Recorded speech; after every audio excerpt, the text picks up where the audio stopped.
পাঞ্জাবি পরিবারের মেয়ে তিনি বিয়ে করেছেন নবাব পরিবারে। বলিউডের এই সুপারস্টার কোন ধর্ম মেনে চলেন তিনি? প্রকাশ্যে এলো সেই তথ্য। কথা হচ্ছে করিনা কাপুর খানের। করিনা যখন অভিনেতা সৈফ আলী খানকে বিয়ে করেন সেই সময় অভিনেত্রী ধর্মান্তরিত হয়েছেন কিনা সে নিয়ে বিস্তর জল্পনা চলে। যদিও করিনা বরাবরই জানিয়েছেন তাদের পরিবারে এসব বিষয়ে বিশেষ মাথা ঘামানো হয় না। তবে সম্প্রতি পতৌদি পরিবারের অন্দরের কথা প্রকাশ্যে এনেছেন তৈমুরের ন্যানি অর্থাৎ শিশু পরিচর্যাকারিণী ললিতা ডিসিলভা। এক পডকাস্ট শোয়ে করিনার ভূয়সী প্রশংসা করেন তিনি। মা হিসেবে করিনা কতটা নিয়মানুবর্তী সেটাও জানান।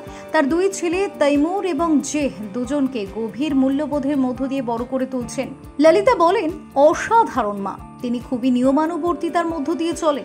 সৈফও তাদের সন্তানকে অনেকটা সময় দেন। খুব সুন্দরভাবে দুই সন্তানকে মানুষ করছেন তারা। তবে করিনা নিজের মা ববিতার মতো খ্রিস্ট ধর্মই মেনে চলেন। দুই ছেলেকে স্তব পাঠ করানোর পাঠ দিয়েছেন। আমাদের বলতেন দুই ছেলের সামনে এক ওঙ্কার মতো জপ করতে। করিনা যে খ্রিস্ট ধর্মের প্রতি বিশেষভাবে আকৃষ্ট সেটা কফি উইথ করণে সাম্প্রতিক সিজনে তিনি নিজেই জানিয়েছেন। ললিতার কথায় আবারও একবার সেই কথার সত্যতা প্রমাণিত।